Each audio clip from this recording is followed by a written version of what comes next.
धानप्पा पाटील, श्रीदेवी पाटील या पती-पत्नीच्या आत्महत्या प्रकरणी आरोपीला शनिवारी न्यायालयाने 4 दिवसांची पोलीस कोठडी सुनावली आहे।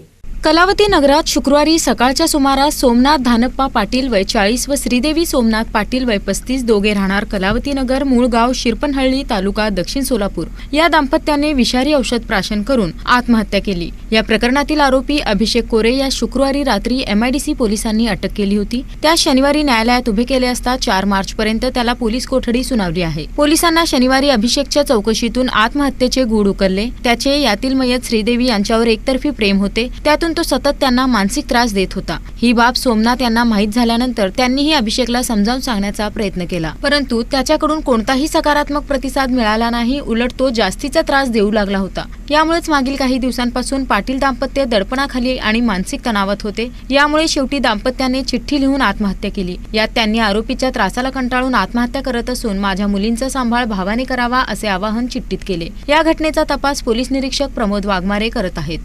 अभिषेक कोरे श्रीदेवी सोमनाथ पाटील यांना खूप दिवसापासून त्रास देत होतो।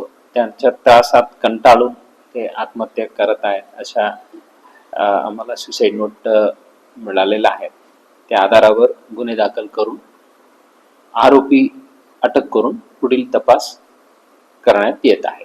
हे जे अभिषेक दत्तात्रय कोरे यांना अशा जे AK अशा उल्लेख करून यांच्या त्रासात कंटाळून आत्महत्या करत आहेत म्हणून उल्लेख आहे आणि त्या आधारावर ताबडतोब आम्ही जे काही बेसिक टेक्निकल इंटेलिजन्स गॅदर करायचे ते करून आरोपींना कर्नाटक राज्याच्या विजापूरमधून ताब्यात घेतलेला आहे। 2 महिन्यांपूर्वी AK उर्फ अभिषेक आणि श्रीदेवी यांची Instagramवरून ओळख झाली। यातूनच त्यांचे मैत्रीचे धागे जुळले। अभिषेक हा श्रीदेवी यांना त्रास देऊ लागला होता अशी माहिती पोलीस सूत्रांनी दिली। दरम्यान आरोपी अभिषेकवर एका महिलेवर अत्याचाराचा गुन्हा दाखल झाला असून यात त्याने 2 वर्ष शिक्षा भोगली आहे।